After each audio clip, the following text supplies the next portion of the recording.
ce chant en prière au nom de Jésus.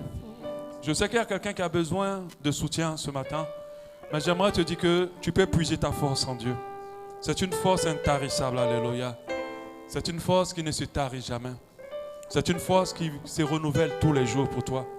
C'est une force qui se renouvelle tous les jours dans ton cœur. C'est une force qui se renouvelle, qui est disponible pour toi. C'est une force qui est là aussi pour toi. C'est vrai que tu es à bout. Comme on le dit des fois, tu es au bout de ta vie. Mais sache que Dieu ce matin renouvelle ta force. Il renouvelle tes forces. Il te redonne la force de te relever. La force de continuer. La force de persévérer. La force de ne point lâcher. La force de continuer. La force de persévérer. La force de ne pas abandonner. La force pour ne plus pleurer. La force pour ne plus s'inquiéter. La force pour ne plus se soucier. Ni être angoissé. Au nom de Jésus. Merci Seigneur pour ta force ce matin. Libérée sur la vie de tes enfants. Au nom de Jésus. Alléluia. Merci pour ta parole, Dieu, de grâce. Amen. Nous continuons notre 12 jours de consécration 12. Alléluia. Ce temps de jeûne que nous avons commencé et qui nous fait énormément de bien. Parce que je sais que notre bonheur est auprès du Seigneur. Et plus nous nous rapprochons de lui, plus nous sommes bien. Malgré que l'adversité ou les situations restent encore. Mais nous croyons que notre Dieu nous fait plus de bien que toute autre chose. Et même dans le feu, notre cœur est réjoui. Parce que notre Dieu est la joie. Et il renouvelle constamment notre joie. Alléluia. Amen. Donc, consécration 12. Aujourd'hui, je vais faire le résumé de ce qu'on a vu en semaine.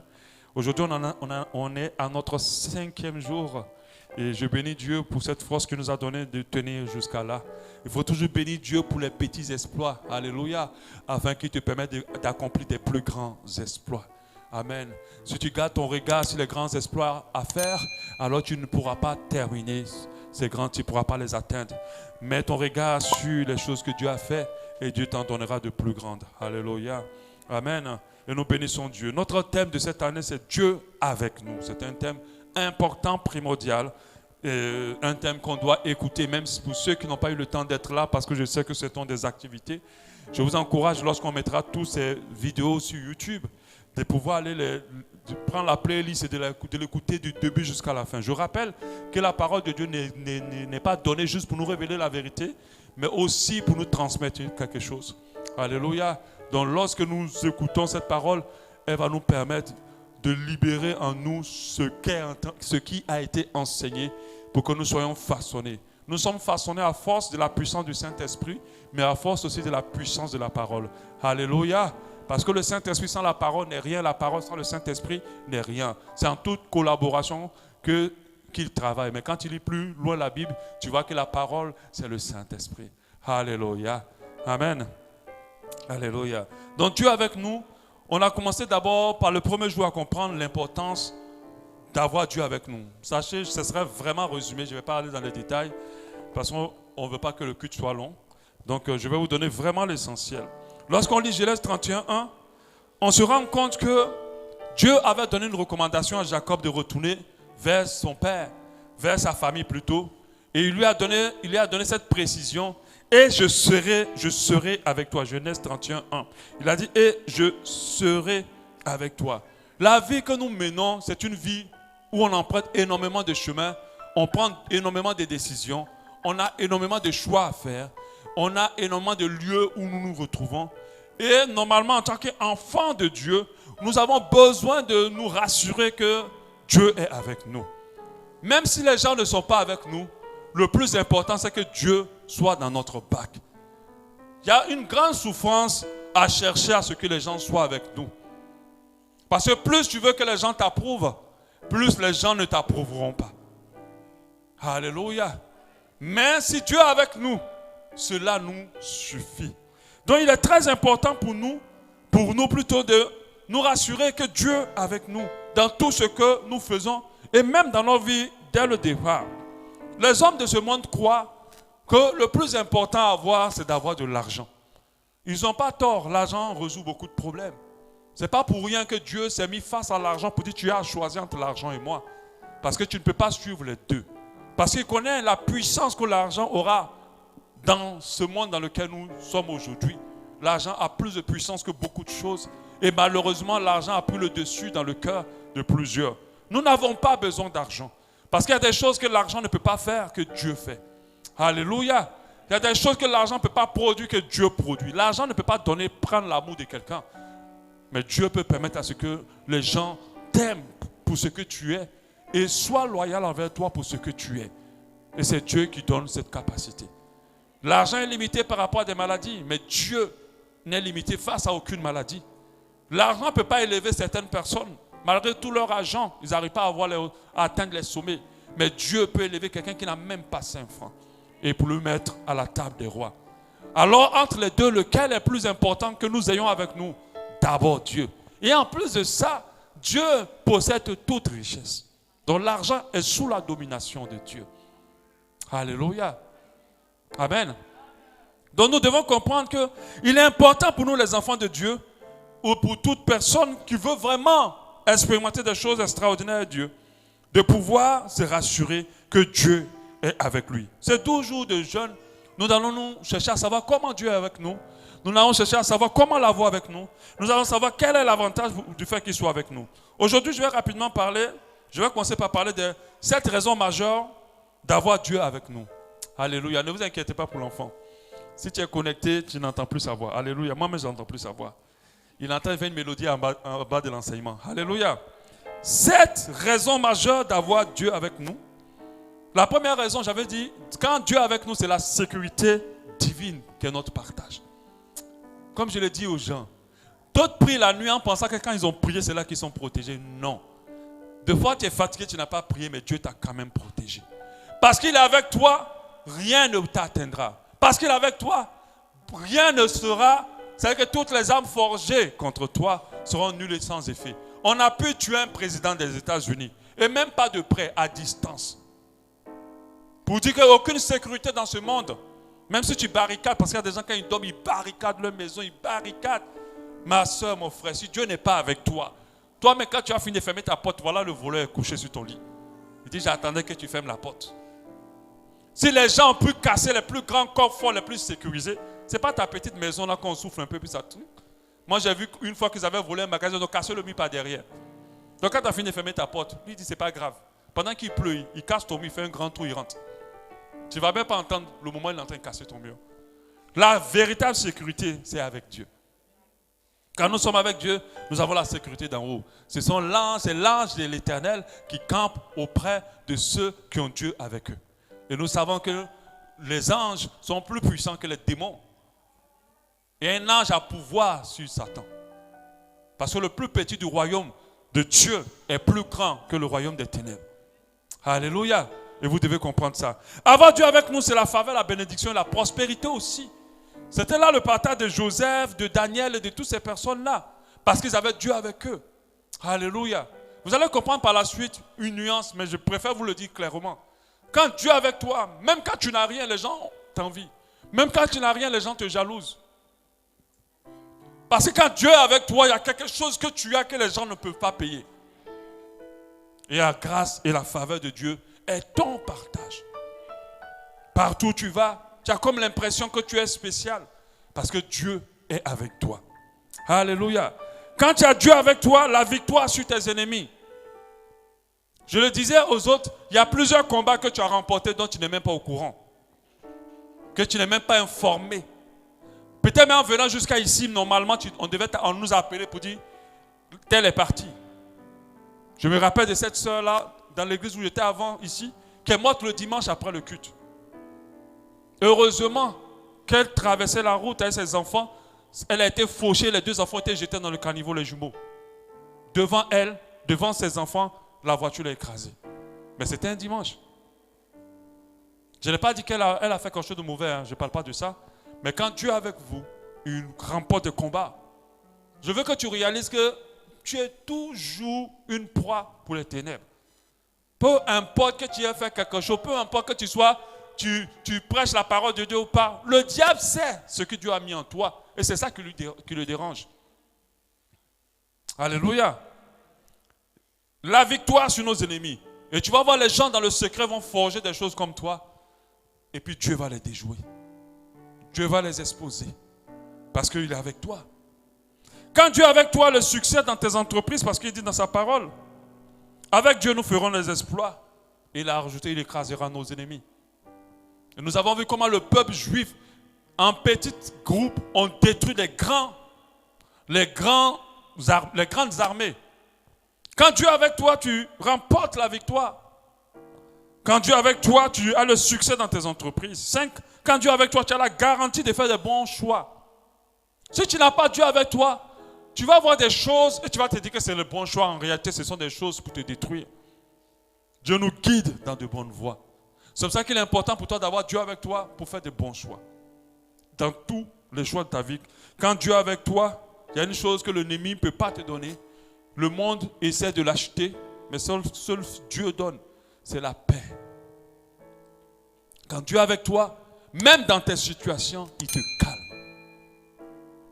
Il te donne sa paix ainsi que sa joie. Alléluia. Et on a ce fameux verset qu'on a lu tout à l'heure, 23:4, Psaume.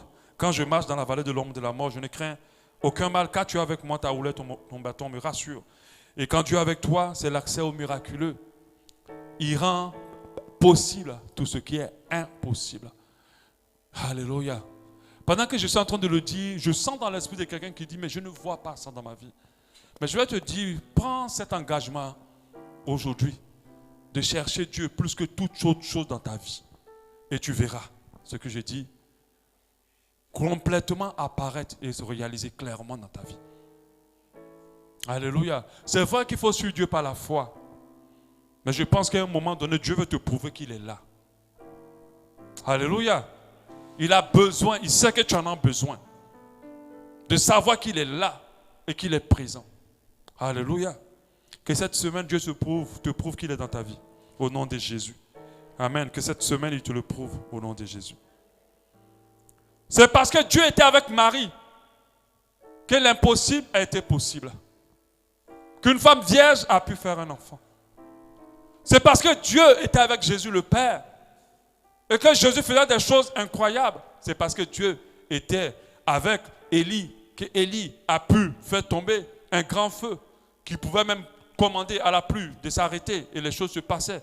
C'est parce que Dieu était avec Joseph que Joseph a pu faire des choses extraordinaires face à une grande famille qui devait détruire un pays. Que veut dire Dieu est avec nous? Je pense que c'est très important de le savoir. J'ai dit pendant ces 12 jours, pendant ces 4 jours qu'on a vus, que Dieu est omniprésent, mais il n'est pas avec tout le monde. Il est partout, mais il n'est pas avec tout le monde. Qu'est-ce que ça veut dire Dieu est avec moi? Qu'est-ce que cela veut dire? Alléluia. Enfin, j'avais pris cet exemple. Quand quelqu'un te dit, pendant que tu es en train d'avoir un problème avec une autre personne, peut-être dans ton entreprise, et puis le patron vient te dire, faut pas t'occuper de ça, je suis avec toi. Ou bien il t'appelle par téléphone, je préfère qu'il t'appelle par téléphone, il est en voyage, puis il t'appelle, il dit, j'ai appris ce qui se passe, mais ne t'inquiète pas, je suis avec toi. En réalité, il n'est pas avec toi physiquement. Amen. Est-ce qu'il est avec toi physiquement? Non. Il est à distance, il t'a dit ça. Mais en te disant ça, il est en train de te dire quelque chose en réalité. Alléluia. Et c'est ce qui va nous permettre de comprendre ce que ça veut dire Dieu avec nous. Ce que veut dire Dieu avec nous, ça veut dire que Dieu nous approuve dans ce que nous allons faire ou dans ce que nous faisons. Si tu t'es engagé à aller créer une œuvre quelque part, il faut que Dieu approuve cet engagement. S'il n'approuve pas, il n'est pas avec toi. Parce que les gens pensent que Dieu les approuve seulement que Dieu approuve toutes les bonnes œuvres. Il y a des bonnes œuvres où Dieu n'approuve pas. Parce que soit ce n'est pas la saison, parce que soit ce n'est pas à toi de les faire. Alléluia. Donc Dieu avec toi, c'est-à-dire il t'approuve dans tes voies, dans les choix que tu fais. Dieu avec toi veut dire aussi en deux, que Dieu nous conduit dans ce que nous faisons. C'est-à-dire non seulement il nous approuve, parce que non seulement le patron dit je suis avec toi, mais dans la pratique, le patron pose des actes pour montrer qu'il est avec toi. Alléluia. Il peut appeler l'autre pour dire tu le laisses tranquille. Et Dieu, quand il est avec toi, non seulement il t'approuve, mais quand les gens vont chercher à vouloir faire quelque chose, il va te montrer que je suis avec toi. Quand tu vas vouloir faire aussi la chose, il va te montrer que je suis avec toi. Il va bénir.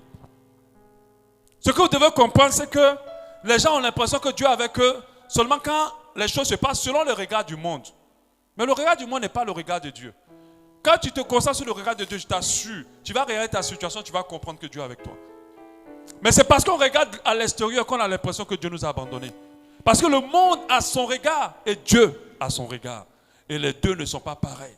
Et le regard du monde est trompeur. Le regard de Dieu est la vérité. Le regard du monde, c'est la réalité.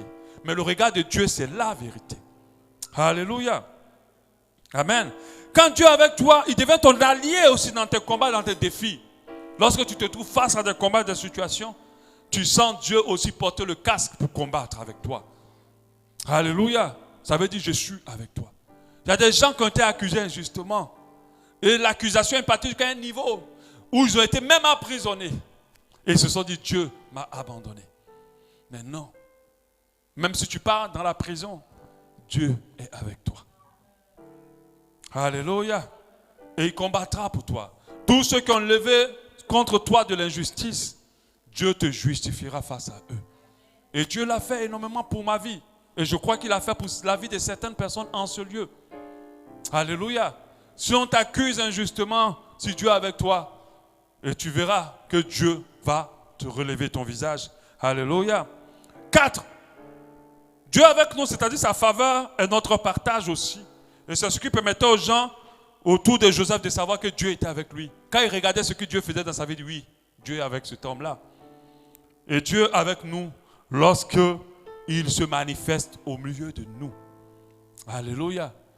Quand nous rentrons dans des temps de prière et que nous commençons à sentir la manifestation de Dieu, la seule réponse, la seule phrase qu'on a envie de dire, Dieu est là. Alléluia. Alléluia. Que Dieu nous bénisse. On continue toujours. Comment savoir que Dieu est avec nous? Je vais très rapidement en donnant l'essentiel parce qu'on a vu des détails. Comment savoir que Dieu est avec nous? C'est la question, comme on le dit, à $1000. Et c'est la question que tout le monde se pose tout le temps. Est-ce que Dieu est avec moi? Est-ce que Dieu est là? Alléluia. Et beaucoup se posent cette question-là. Est-ce que Dieu est dans ce projet? Est-ce que Dieu est dans ce voyage? Est-ce que Dieu est dans cette relation? J'aimerais dire à quelqu'un, si tu as fini de te marier, tu as dit oui devant le maire, Dieu est déjà là-bas. Dieu est toujours là. Amen. Voilà, parce que d'autres vont dire, Dieu n'est pas dans cette relation. On doit divorcer. Non. Dès que tu t'es marié, Dieu est là. Alléluia. Il est obligé d'être là. Parce qu'il a dit que personne ne sait pas ce que lui-même l'a uni. Alléluia. Donc il est obligé d'être là. Amen. Donc comment savoir que Dieu est avec nous? Ce n'est pas facile. Et c'est ce qui complique la vie de beaucoup de chrétiens. Parce qu'ils ne savent pas si Dieu est avec eux. Ils ne savent pas si Dieu est toujours là. Ils n'ont plus la conviction. D'autres, tellement ils ont péché, ils se disent Dieu est parti loin. Donc ils ne savent plus en fait. Alléluia. Et j'ai parlé de deux grandes erreurs par rapport à la compréhension de Dieu avec nous. La première grande erreur, c'est le fait de dire si ça marche, c'est que Dieu est là. Et si ça ne marche pas, c'est que Dieu n'est pas là. Ça, c'est une grave erreur. C'est faux. Si tout va bien, c'est que Dieu est là. Si tout va mal, c'est que Dieu n'est pas là. Et c'est comme cela quand je me rappelle de ce monsieur qui avait repris un homme de Dieu qui avait une grande église. Et ce monsieur, il avait une toute petite église. Il avait dit à l'homme de Dieu, ce que tu fais n'est pas bon. Et l'homme de Dieu dit que, mais toi, avant de me parler là, il faut que ton église grandisse d'abord. Parce que Dieu n'est pas chez toi, c'est chez moi il est. Parce que mon église prospère. Alléluia. Quand tu as le regard de Dieu, tu ne regardes pas à ce qui est apparent. Tu regardes à l'esprit qui est au milieu de ce qui est apparent. Et tu comprends que deux fois, quand tu te bases sur cet esprit, tu sens que Dieu n'est pas quelque part. Alléluia. Donc, ça c'est une grave erreur que beaucoup de chrétiens font. Il y a des gens, c'est quand ça ne va pas, ils cherchent Dieu jusqu'à... Parce que c'est dit Dieu les a fuis. Mais Dieu ne t'a pas fui. On a chanté tout à l'heure là, tu es avec moi dans le feu. Alléluia. Amen. Donc, la deuxième erreur, c'est lorsque on se dit que Dieu est là lorsqu'il y a des manifestations. Donc, on peut venir à l'église, mais parce que tout a été simple, on n'a pas fait des saltos arrière, des saltos avant, on se dit, ah, Dieu n'était pas là.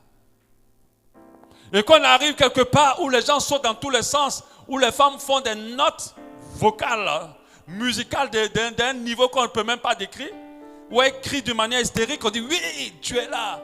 Et tu vas voir les dirigeants dire, oui, Dieu est là, Dieu est là, Dieu est là. Mais non, des fois Dieu n'est pas là. Alléluia. C'est que du cinéma, c'est que les émotions.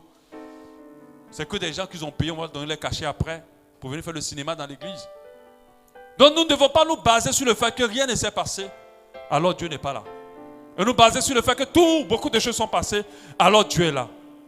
Ça, c'est une grave erreur. Alléluia. Alors comment savons-nous que Dieu est là? Et cette deuxième erreur, on avait ce passage avec Élie qui cherchait Dieu. Dans le vent violent et fort, Dieu n'était pas. Dans le montagne brisée, dans le vent qui brisait les montagnes, Dieu n'était pas. Dans le tremblement de terre, Dieu n'était pas. Dans le feu, Dieu n'était pas. Il était simplement dans un murmure doux et léger. Donc des fois, Dieu est là lorsque rien ne se passe. Il est là lorsque tu ne sens pas aucune sensation. Je le dis surtout pour les gens qui viennent des fois pour dire prie pour moi, pasteur. Et puis tu pries pour eux, ils ne ressentent rien. C'est que la prière n'a rien fait. Parce qu'ils sont toujours habitués à ressentir la chaleur au dos, la chaleur au pied, la chaleur au truc, à trembler. Non. Ce n'est pas parce que tu as ressenti le froid et le chaud que tu étais là. Parce que les émotions peuvent te faire ressentir le froid et le chaud. Qui a pleuré devant Titanic? Est-ce que c'était Dieu qui était dans Titanic là? Amen. Amen. Faites attention, il y a deux choses qui peuvent nous faire pleurer. La présence de Dieu ou les émotions. Non, les femmes, c'est toujours elles qui commencent la chanson dans l'église. En train de crier dans tous les sens. C'est les émotions. Ce n'est pas Dieu qui te visite, c'est les émotions. Alléluia. C'est vrai que Dieu peut t'éviter à cette dimension. Mais faites attention. Amen. Ah, je suis en train de faire des rimes. Ok, on va avancer. Donc, comment avoir la conviction que Dieu est là? 6 convictions. La première conviction, là où il y a 2 ou 3 personnes unies au nom de Jésus, Dieu est là. Il n'y a pas d'explication, même pas de doute à faire. J'aimerais dire à quelqu'un, Dieu est ici. Il est là. Parce qu'on est 2 ou 3, pas pour venir critiquer, pas pour venir parler de football, ni pour parler, je ne sais pas. Parce que là où on parle de football, il n'est pas là-bas. On est là pour Jésus. Alors, Dieu est là. Amen. Ensuite, là où Dieu est loué, il est là. Là où il est loué. C'est pour ça que des fois on est étonné que des fois certaines églises sont bizarres, mais Dieu se manifeste. Si Dieu est loué, il est dans sa louange, il siège dans la louange. C'est pour ça que je vous encourage pour vous qui avez du mal avec vos temps de prière personnelle, de mettre la louange en avant. Dieu n'a pas besoin que tu chantes bien. Lorsque même tu chantes, mais il n'écoute même pas ta voix. Il écoute la chanson qui émane de ton cœur. Et Dieu aime la louange. Et quand Dieu est loué, il est là. Alléluia. Amen. On va presque finir. Dieu est là où il y a sa volonté, où sa volonté est faite. C'est cela qu'il y a beaucoup de problèmes avec les enfants de Dieu. Parce qu'ils ne font pas ce que Dieu veut, il veut que Dieu soit là. Si tu ne fais pas ce que Dieu veut, Dieu n'est pas là. Dieu est derrière sa parole. Il est derrière sa volonté. Donc même si tu vas chez le ganga et puis tu dis oui, si Dieu le veut, ça va marcher. Dieu ne le veut pas. Il n'est pas là-bas. Alléluia. Même si tu as arraché le mari de quelqu'un pour dire oui, oh comme ça marche, Dieu est là. Dieu n'est pas là. Et tu vas le sentir. Dieu est patient. Parce qu'il y a des gens qui pensent qu'ils peuvent faire du mal. Et puis Dieu va accepter. Je me rappelle de ce film nigérien que j'avais regardé, parce que j'aime beaucoup regarder ces genres de films. Puisque je suis écrivain, donc j'écris. Donc dans ce film, la dame, elle s'est mariée à un homme, elle n'arrive pas à faire d'enfant. Et ça complique, elle n'arrive pas à faire d'enfant. Et le problème c'est que son mari était tellement fâché qu'ils ont cherché la solution partout. Ils sont d'abord partis chez un féticheur qui leur a dit faites ci. Non, ils ont cherché plusieurs solutions jusqu'au point où ils sont allés chez un féticheur. Le féticheur a dit c'est ta maman qui mange les enfants dans ton ventre, dans le ventre de ta femme. Sans réfléchir. Déjà même que la maman et la femme ne s'entendaient pas. La femme dit voilà, je t'avais dit non. Les femmes n'ont pas la sagesse de fois si c'est volé là. Je t'avais dit non. C'est ta maman qui bouffe nos enfants. La pauvre dame, ils l'ont chassée comme une malpropre. Ils sont malgré cela, parce qu'elle était tombée plutôt enceinte, elle était à 11 mois, elle n'arrivait pas à accoucher. On n'arrivait pas à sortir l'enfant en réalité. Et un jour, elle marchait comme ça, c'est là un fou est passé, un gomme déliré, il l'a appelé par son nom, elle était étonnée. Il lui a dit que rappelle-toi ce que tu as fait. Mais qu'est-ce qu'elle avait fait des années en arrière? Elle était la nounou ménagère d'une dame qui n'était pas très forcément commode avec elle. Et elle avait des jumeaux. Elle a passé son temps à mettre de sa propre crème de peau dans la nourriture des jumeaux et leur donner à manger. Et elle les maltraitait. Et jusqu'à un jour, ça l'a dépassé. Les 2 jumeaux sont morts. Les 2 enfants sont décédés. Donc, elle, jeune fille de 14-15 ans, elle s'est dit, bon, comme ta maman était méchante avec moi, moi je suis méchant avec eux. Et elle n'a plus rien dit à ce monsieur. Or que le monsieur était bien gentil avec elle. La femme la punissait seulement quand elle faisait des erreurs. Pas qu'elle était exagérée, mais elle, quand elle la punissait, elle remboursait sur les enfants. Et il fallait qu'elle aille demander pardon. Je vous dis une chose, hein. Même si les choses semblent marcher, s'ils n'ont pas été faits dans la volonté de Dieu, Dieu ne peut pas être là et il ne sera pas là tant qu'il n'y a pas de repentance. Alléluia. Dieu est derrière sa parole. Il est là où sa parole est faite. Sa volonté est faite. Et Dieu est là où son esprit demeure. C'est pour ça que la Bible nous dit en 1 Thessaloniciens 5, 19, n'éteignez pas l'esprit. Si tu perds le Saint-Esprit, tu as perdu Dieu. Alléluia. Donc là où son esprit demeure, il est très important pour nous de veiller à entretenir le Saint-Esprit en nous, parce que c'est là que Dieu est. Là où son esprit demeure, l'esprit de Dieu est Dieu. Et tu ne peux pas être quelque part ton esprit ailleurs, vous êtes ensemble. Alléluia. Et Dieu est là, comme je l'ai dit, même si ça ne justifie pas, mais c'est une justification aussi possible, là où se manifeste sa grâce et sa faveur. Parce que là où Dieu est, ça se voit qu'il est là. Alléluia. La grâce et la faveur de Dieu est sur vous. Je vais parler la semaine prochaine de la bénédiction en tant que telle, pour que vous compreniez ce qu'on appelle la bénédiction de l'Éternel. Parce que les gens confondent la bénédiction de l'Éternel au fait d'acquérir les richesses de ce monde que tout le monde recherche, les païens et les chrétiens. La bénédiction de l'Éternel est différente de cela. Alléluia. Et le dernier élément, comment savoir que Dieu est là? Nous devons le savoir aussi par la foi. Comme je le disais tout à l'heure, il n'est pas là seulement quand ça ne va pas. Et quand ça va plutôt. La preuve, on prend l'exemple de Joseph, de David, d'Abraham et de tout cela. Mais ces personnes sont passées par le feu. Ces personnes vont passer par des complications. Aujourd'hui, on a donné le mot Sarah à plusieurs de nos enfants. Mais est-ce qu'on est prêt à souffrir ce que Sarah a souffert? 90 ans, tu n'as pas d'enfant. Alléluia. En fait, il faut être conscient de la profondeur des choses. Il faut comprendre que tant que nous sommes dans ce monde, c'est le chaud et le froid. Peu importe ta classe sociale, peu importe ton niveau de vie. Les gens paraissent trop dans ce monde et vous pensez qu'ils sont heureux. Mais des fois, ce n'est pas vrai. Le monde est engagé à paraître. On fait tout. Tu vois la femme, on la bat à la maison jusqu'à... Mais quand elle prend sa belle voiture avec le make-up et tout ça, elle sort, tu l'envie. Mais si elle te donne sa vie 2 jours, tu ne pourras pas supporter. Mais tu ne sais pas ce qu'elle souffre pour avoir la belle voiture. Alléluia. Je n'ai pas dit que c'est le cas pour tout le monde. Mais ce monde-là, on appelle ça, tant que nous sommes dedans, les soucis ne finiront jamais. Si quelqu'un t'a dit, tu n'auras plus jamais de problème au nom de Jésus, il t'a menti. Amen.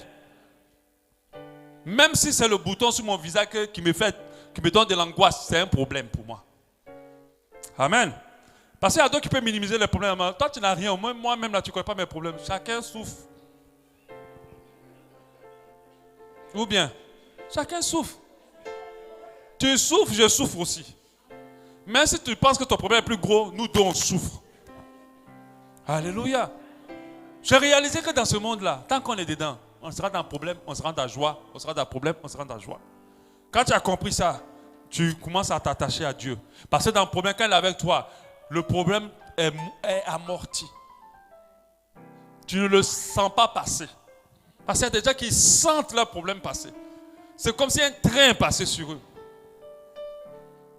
Et quand tu regardes le problème, tu dis, mais c'est à cause de ça là.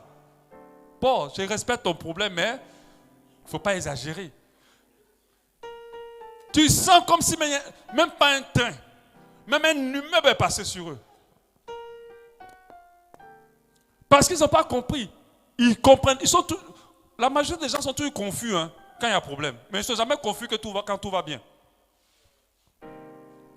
Pourquoi ils sont confus quand il y a un problème? Parce que c'est dit que Dieu n'est pas là. Mais imagine-toi à la place de Joseph. Vous avez pris Joseph pour donner à tous vos enfants. Mais imagine que ton enfant le jette dans le trou comme ça. Il devient esclave. Est-ce qu'il y a quelqu'un qu'on peut respecter plus qu'un esclave? Est-ce qu'un esclave peut être respecté plus que quelqu'un? Un esclave, c'est un animal. Il est devenu... Mais Joseph a été esclave. Il était en prison, mais Dieu était avec lui. Shadrach, Abednego et Méchach étaient dans le feu. Et la quatrième personne était là. Donc Dieu est avec toi lorsque tu traverses le feu. Dieu est avec toi lorsque ton propriétaire t'appelle pour dire mon loyer, mon loyer, mon loyer, mon loyer. Il est là quand même. Vous ne payez pas le loyer, puis Dieu vient dormir avec toi. Dans la maison que vous n'avez pas payée. Amen. Il vient dormir avec toi dedans. Il se met à l'aise, mais il est avec toi. Alléluia. Et c'est ce que d'autres ne comprennent pas. Alléluia. Mais tu n'as pas à manger. Le peu qui reste là, Dieu amène les invités encore chez toi. Parce que ta maison est une maison où Dieu est. Alléluia. Amen. Bonjour le frère, je suis venu te visiter. Toi, mais quand tu regardes le gars là, tu sais qu'il a faim. Mais il n'y a pas beaucoup à manger. Amen. Ils vont manger le reste qui reste. Et puis Dieu est quand même avec toi. Alléluia. Même quand tu es célibataire, pendant qu'il fait 36 degrés, tu as froid. Pendant qu'il fait 40 degrés, tu as froid. Parce que tu es célibataire. Dieu a couché à côté de toi. Alléluia. Il est là. Il arrange le lit même. Amen. Alléluia. Donc tu dois comprendre qu'il est avec toi. Peu importe. Et tu dois le croire par la foi. Parce que Jésus a fait cette promesse. Il dit, je m'avais préparé une place pour vous. Mais je serai avec vous jusqu'à la fin. Ce n'est pas une parole que nous devons banaliser. Moi, je crois que si tu n'as pas la foi, tu n'as rien. C'est par la foi que je crois à toutes choses. Que lorsque je me lève le matin, que je sors, je sais que je rentrerai. Parce que mon Dieu veille sur moi. Par la foi. Pas parce que j'ai une voiture stable. Pas parce que je suis en bonne santé, je fais du sport. Même si tu fais du sport, tu peux mourir. Pas parce que j'ai la chance, mais parce que Dieu est avec moi. Alléluia. Donc comment avoir Dieu avec nous? Je vais le dire rapidement. Comment maintenant avoir Dieu avec toi? Tu sais comment il est avec toi? Mais comment avoir Dieu avec toi? On l'a vu hier. En acceptant Jésus-Christ comme Seigneur et Sauveur. Parce que là où est Christ, là est Dieu. Je ne parle pas d'une religion, j'ai précisé hier. Aujourd'hui, le monde s'est vautré dans la religion, mais nous suivons Jésus. C'est pour ça que vous n'allez jamais entendre dans cette assemblée église évangélique. On n'est pas une église évangélique, ni une église de réveil. On est une église de Jésus-Christ de Nazareth. Alléluia. Tant que Christ demeure, cela nous suffit. Alléluia. Parce que quand tu n'es pas catholique, tu es évangélique. En réalité, non. Tout ça, ce sont des religions. Dieu n'approuve pas une religion. Ce que Dieu approuve, c'est son Fils qu'il a donné à la croix de Golgotha pour que nous soyons sauvés. Ce qui donne la liberté à quiconque de donner sa vie à Jésus, peu importe d'où il vient. Alléluia. Moi, je connais des gens qui ont grandi dans l'église et qui ont donné leur vie à Jésus après des années. Parce qu'ils appartenaient d'abord à l'église, au ministère, mais ils n'appartenaient pas à Jésus. Alléluia. Donc là où Jésus est, Dieu est. Là où le Fils est, le Père est, le Saint-Esprit est. Donc si tu donnes ta vie à Jésus, par la foi, Dieu est avec toi. Alléluia. Amen. Avoir Dieu avec nous, c'est aussi le consulter. Parce que je dis que Dieu peut être dans ta vie sans être avec toi dans certaines choses. Est-ce que vous comprenez la différence? Il peut être dans ta vie sans être avec toi dans certaines choses. Donc, qu'est-ce que David faisait, tous ces hommes de Dieu faisaient? Et Joseph, il consultait Dieu. Toi-même, regarde. Quelqu'un veut faire quelque chose. Vous dormez dans la même maison. Il ne t'a pas dit. Il allait faire. Et quand c'est maintenant détruit là-bas, il vient t'appeler pour dire pardon. Viens, tu vas m'aider. Oh, vous dormez. Quelque chose d'important. Hein. Tu vas être choqué. Tu vas être frustré. Tu vas dire, mais j'étais là. Pourquoi tu ne m'en as pas parlé? Peut-être que moi, mais je connais quelqu'un qui pouvait. Vous voyez? Et c'est frustrant. Vous savez comment le père du fils prodigue a fonctionné? Il n'est pas allé chercher le fils. Il est resté à l'attendre. Il y a des gens qui pensent que Dieu a tellement serré d'eux qu'il va tout leur accepter, tout accepter. Comprenez que Dieu est là où le cœur sont humbles. Consulter Dieu, c'est de l'humilité. C'est de réaliser que tu n'es rien, tu connais rien malgré toute ton intelligence. Et que Dieu peut toutes choses. Vous devez le consulter pour la moindre chose. Le secteur dans lequel les gens consultent très peu Dieu, c'est le secteur des sentiments. Parce que quand les sentiments prennent, embrasent les gens là, ils oublient Dieu. Mon frère, ma soeur, l'amour là a fait des dégâts et ça continue. Celui que tu vois ou celle que tu vois en derrière, c'est un ange qui est tombé du ciel là. Un jour tes yeux vont le voir en démon ou en démon. Celui que tu as vu comme c'est un ange et puis tu as tout balancé et puis tu as été jeté dedans là. Un jour tu vas le voir en mauvais. Consulte Dieu même pour les relations. Même pour les amitiés. Parce que tu peux dormir avec ton pire ennemi. Parce que le diable ne va pas te tromper en te montrant son visage. Il va te tromper en te montrant le visage que tu veux. Et j'aimerais dire aux femmes, il y a plein d'hommes qui vous disent n'importe quoi, mais ils ne sont pas intéressés par vous. Ils veulent quelque chose. Quand ils l'obtiennent, ils s'en vont. Et j'aimerais dire aux femmes aussi, il est important pour vous de le réaliser. Consultez Dieu. Même si la personne, parce qu'il y a des femmes qui me consultent Dieu, elles vont prier quand le gars est vilain, il n'a pas l'argent, elles prient seulement pour Dieu. Vous demandez si c'est lui. Mais quand le gars est là comme ça, avec le teint qui vient du froid, avec la voiture, DG d'une entreprise, on ne consulte plus Dieu.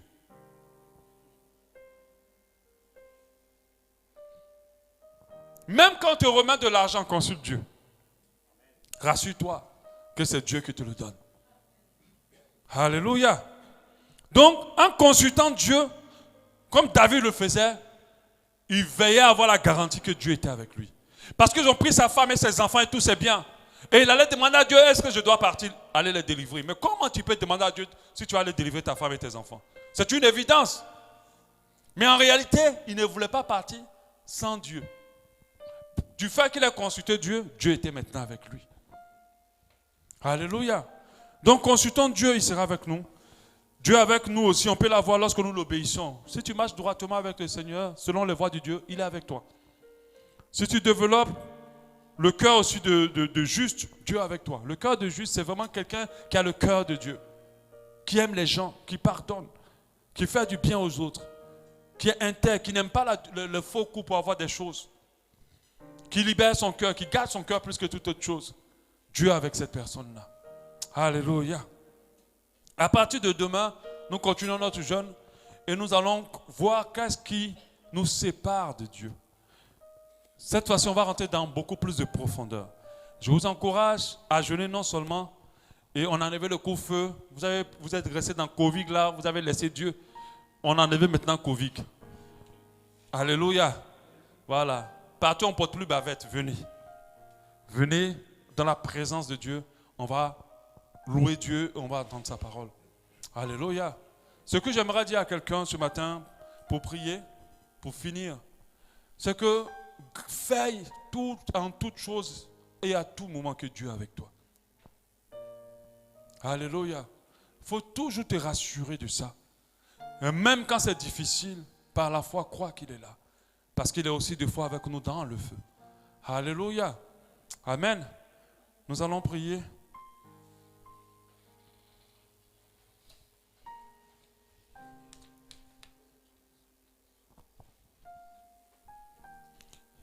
Il est avec moi dans le feu. Il est avec moi dans le feu. Alléluia. Parle à ton Dieu ce matin. Au nom de Jésus.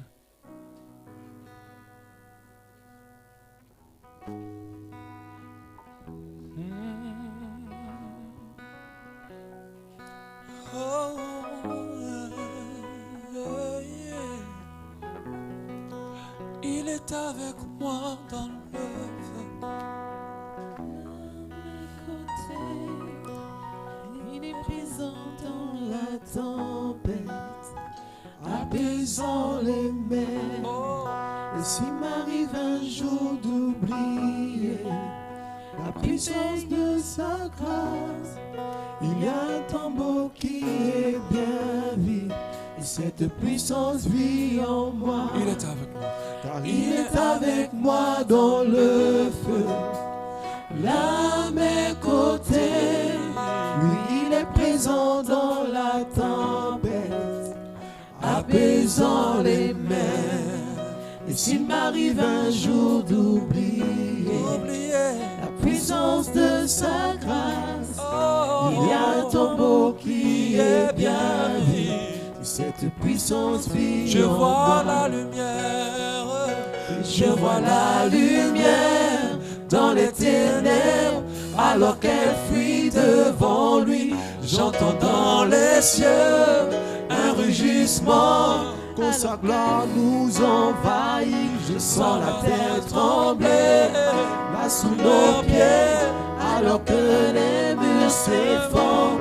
Rien ne peut nous séparer. Rien ne peut nous séparer. On va le dire encore, je vois la lumière. Je vois la lumière dans les ténèbres, alors qu'elle fuit devant lui. J'entends dans les cieux un rugissement, quand sa gloire nous envahit. Je sens la terre trembler là sous nos pieds, alors que les murs s'effondrent. Rien ne peut nous séparer. Rien ne peut nous séparer. Alléluia. J'aimerais prier pour certaines personnes ce matin. Et quand je le dis des fois, ce n'est pas par principe de religiosité, je le sens. Et je pense qu'il y a des personnes ce matin, même malgré cet enseignement, c'est quand même difficile pour eux de réaliser la présence de Dieu dans leur vie parce que ce qu'ils vivent est très compliqué, c'est très difficile. Et j'aimerais te demander ce matin de te lever, je vais prier pour toi. Mets tes bras vers le ciel en signe d'abandon. Et je vais prier pour toi. Malgré cet enseignement, pendant que j'étais en train d'enseigner, il y a quelque chose en toi qui rejetait, qui disait non, c'est pas ça. Et tu ressens vraiment que la présence de Dieu là, c'est pas très évidente dans ta vie. Tu vas tenir les bras vers le ciel et je vais prier pour toi. Pour les autres, vous fermez les yeux, vous priez pour eux aussi. Alléluia. Merci Seigneur Dieu. Merci pour ta grâce, Papa. Ce que Dieu me disait lorsque j'enseignais aux autres, il a dit, je suis un père. Et je suis un père pour vous. Et un papa, et un bon papa en plus. Ce n'est pas un papa qui abandonne, c'est un papa qui est avec ses enfants. Et lorsque nous recevons Jésus, nous devenons enfants de Dieu. Et notre Père n'est pas irresponsable. C'est un bon papa. J'aimerais te dire ce matin, Dieu est avec toi. C'est vrai, ce n'est pas facile lorsque les situations sont difficiles sur nous. Et que nous pouvons nous dire encore que Dieu est là. C'est difficile de dire que Dieu est là pendant que tout est compliqué. Mais j'aimerais que Dieu reprogramme ta foi ce matin. Et qu'il te permet, comme Joseph, comme Daniel, comme Abraham, comme Jacob, comme toutes ces personnes-là que Dieu, dans la vie de laquelle Dieu s'est glorifié, toutes ces personnes-là qui sont aussi passées par des temps difficiles, comme eux, que ta foi reste au beau fixe, peu importe les situations. Je parle aussi de quelqu'un parmi nous qui n'a plus d'espérance pour cette vie, qui n'a plus d'espérance en Dieu ce matin. C'est-à-dire que tu ne t'attends plus à rien. Mais Dieu te dit ce matin que tu fais une erreur. Parce que lui, il a prévu des choses pour toi. Et tu le verras. C'est juste une parole simple. Mais si tu y mets ta foi dedans, tu le verras. Et je sais que cette semaine même qui débute, Dieu te fera un signe. Un signe pour dire qu'il est avec toi. Il va te prouver qu'il est avec toi. Il va te montrer qu'il est avec toi. Il va te prouver qu'il a été toujours avec toi et qu'il ne t'a pas abandonné au nom de Jésus. Seigneur, grandis la force, la foi de tes enfants et que leur espérance en toi se renouvelle au nom de Jésus. Pour ceux qui n'espèrent plus rien, Seigneur, ce matin, que tu renouvelles leur espérance au nom de Jésus ce matin. Pour ceux qui sont troublés, que ce matin ta paix prenne toute place et ne laisse aucun espace à l'angoisse, à la crainte et au trouble. Pour ceux qui sont perdus, tu leur permets de se retrouver dans le nom précieux de Jésus. Père, ce n'est pas moi, mais c'est toi qui vois tes enfants qui se lèvent ce matin et qui veulent que tu leur fasses signe. Je déclare maintenant par ta parole et par la foi que la semaine qui démarre maintenant, tu leur montreras que tu es avec eux. Tu leur prouveras que tu es là. Ils ressentiront ta présence. Ça ne sera pas une devinette, ça sera quelque chose de palpable, quelque chose de réel dans leur vie. Et ils sauront que tu as été toujours avec eux. Alléluia. Mais j'aimerais te dire une chose. Quand Dieu te prouvera qu'il est avec toi, plus jamais ne doute de sa présence. Alléluia. Je me rappelle de ce moment où, un moment de ma foi, je crois à 2 ans de ma foi, 3 ans, j'avais vraiment douté de Dieu. Et je me disais, il n'est pas avec moi. Parce que je voyais ce qu'il faisait dans la vie des autres. Et je me disais, Dieu n'était pas avec moi. Et Dieu m'a ramené sur l'histoire du fils prodigue. Quand le fils prodigue a commencé à avoir le cœur aigri, Dieu lui a dit, mais je suis avec toi. Et tout ce qui m'appartient est à toi. Il a dit au grand frère du fils prodigue, qui était jaloux du fils à qui on a fait toute cette fête.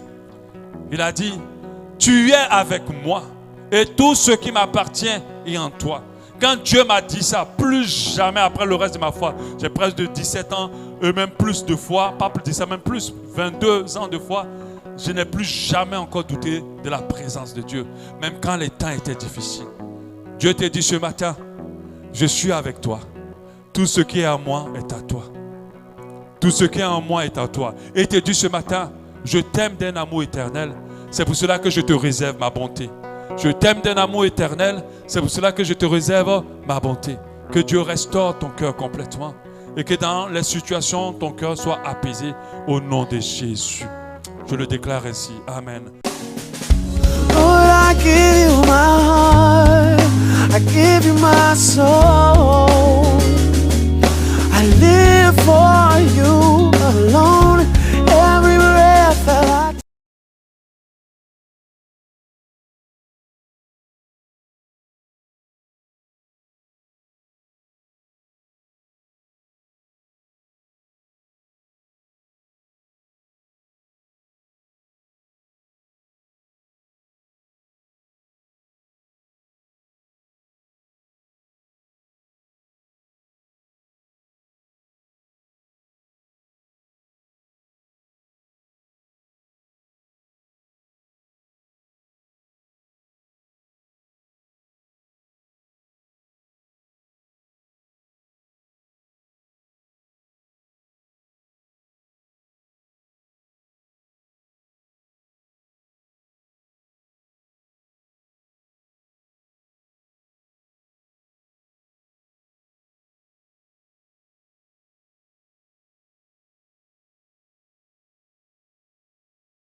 sauvé.